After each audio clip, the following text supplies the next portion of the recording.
অতি তীব্র তাপপ্রবাহ বয়ে যাচ্ছে যশোর চুয়াডাঙ্গা এলাকায়। দর্শক পরিস্থিতি জানাতে এই মুহূর্তে যুক্ত হবেন আমার সাথে চুয়াডাঙ্গা থেকে। চুয়াডাঙ্গায় আছেন আমাদের সহকর্মী সেতু। দাবদাহ পরিস্থিতি আমাদের জানাবেন। ধন্যবাদ জ্যোতি।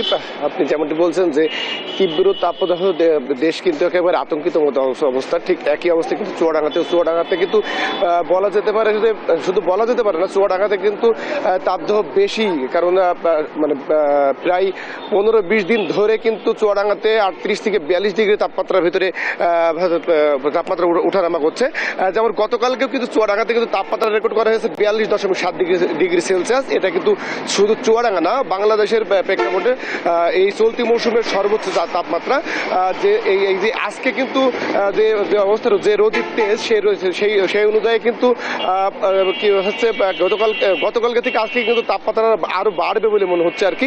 আমি আরো জানিয়ে রাখি যে এই তাপমাত্রায় তীব্র দাবদাহের ভিতরে কিন্তু সবচেয়ে বেশি বিপর্যস্ত অবস্থায় আছে নিম্ন আয়ের দরিদ্র এবং খেটে খাওয়া মানুষ, কারণ এরা কিন্তু মোটামুটি 10টা থেকে 11টার ভিতরে যে কাজগুলো করছে, তারপর থেকে কিন্তু আর তারা কাজকর্ম করতে পারছে না, কারণ আর কাজকর্ম মানে করার সুযোগ থাকলেও, তাদের ইচ্ছা থাকলেও কিন্তু মানে লোকজন কিংবা মানুষ আছে বাইরে থাকছে না। সেক্ষেত্রে তারা কিন্তু খুবই বিপর্যস্ত হয়ে আছে, বিপদ আছে। তারা চাচ্ছে যে তাদের যদি মানে গত শীত কিংবা শীত মৌসুমের মতো যেভাবে সরকার থেকে সাহায্য সহযোগিতা করা হয়, তাতে মনে হয় হচ্ছে তারা একটু হয়তো নিস্তার পাবে।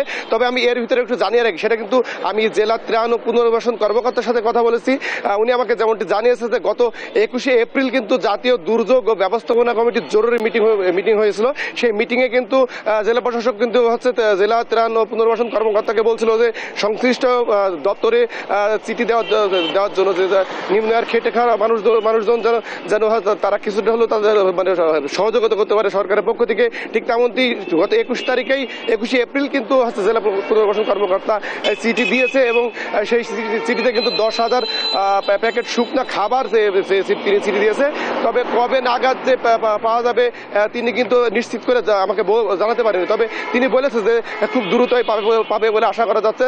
আর এদিকে আমি কৃষি বিভাগের সাথে কথা বলেছি। কৃষি বিভাগ আমাকে যেমনটি জানিয়েছে, যেহেতু চুয়াডাঙ্গাতে এখন ভুট্টা কিংবা হচ্ছে ধান কর্তনের মৌসুম, এই মৌসুমে কিন্তু কর্তন চলছে, যেহেতু চলছে, সেক্ষেত্রে কিন্তু ধান কিংবা ভুট্টার ক্ষতির সম্ভাবনা নাই। তবে এখন যেটা আছে ক্ষতির সম্ভাবনা আছে, সেটা হচ্ছে কিন্তু সবজি কিংবা হচ্ছে আম। এই যে সবজি আম যদি এই তাপদাহ চলমান থাকে, তাহলে সবজি আমের কিন্তু ব্যাপক ক্ষতি হওয়ার সম্ভাবনা রয়েছে। তবে জেলা কৃষি সম্প্রসারণ অধিদপ্তরের উপপরিচালক বিভাস চন্দ্র সাহা তো আমাকে আশ্বস্ত করে বলেছে যে তারা যেভাবে কৃষকদের পরামর্শ দিচ্ছে, যে সেই পরামর্শ অনুযায়ী যদি হচ্ছে কৃষকরা পরিচর্যা করে, সেক্ষেত্রে মানে খুব একটা সমস্যা হওয়ার কথা না। তো ক্ষতিগ্রস্ত আশঙ্কা হচ্ছে কমে আসবে। আমি আরো জানিয়ে রাখি, সেটা হচ্ছে কিন্তু হাসপাতালে কিন্তু গত কিছুদিন ধরে কিন্তু এই গরমজনিত কারণে রোগীর সংখ্যা বাড়ছে। আর শুধু তাই নাই, যে জেলার হচ্ছে যে ফার্মেসিগুলো আছে, এই ফার্মেসিতে কিন্তু খাবার স্যালাইন সংকট দেখা দিয়েছে। 5 টাকা স্যালাইন কিন্তু ইতিমধ্যে 6 টাকায় বিক্রি হচ্ছে। আমরা এমন একটা অভিযোগ পেয়েছি কিংবা খবর পেয়েছি। তবে সদর হাসপাতালে কিন্তু পর্যাপ্ত পরিমাণে স্যালাইন আছে বলে আমাকে জানিয়েছে। এছাড়া কিন্তু যে হিট অ্যালার্টের যে জারি করেছে আবহাওয়া অধিদপ্তর, সেটা কিন্তু জেলা প্রশাসন, আপনার হচ্ছে চুয়াডাঙ্গাতে স্থানীয় আবহাওয়া অফিস আছে, একই সাথে যে সিভিল সার্জন আছে, এনাদের সাথে পরামর্শ করে কিন্তু মাইকিং করে আমাদের যারা জনসাধারণ আছে তাদেরকে সচেতন করছে, এবং সচেতন না সাবধানতা অবলম্বন করতে বলছে। যে একই সাথে যে কোচিং সেন্টারগুলো আছে, কোচিং সেন্টারগুলোও কিন্তু জেলা প্রশাসনের পক্ষ থেকে বন্ধ রাখার জন্য বলা হয়েছে। তবে স্কুল কলেজ কিন্তু আজকে খোলার কথা ছিল, দুঃখিত আগামীকালকে খোলার কথা ছিল। তবে এর ভিতরে যে খবরটা পেয়েছি, যে কওমি মাদ্রাসাগুলো আছে তারা কিন্তু মাঝে মধ্যে তাদের হচ্ছে শিক্ষা প্রতিষ্ঠান চালু রেখেছে। তো এই ছিল চুয়াডাঙ্গা থেকে সর্বশেষ জ্যোতি।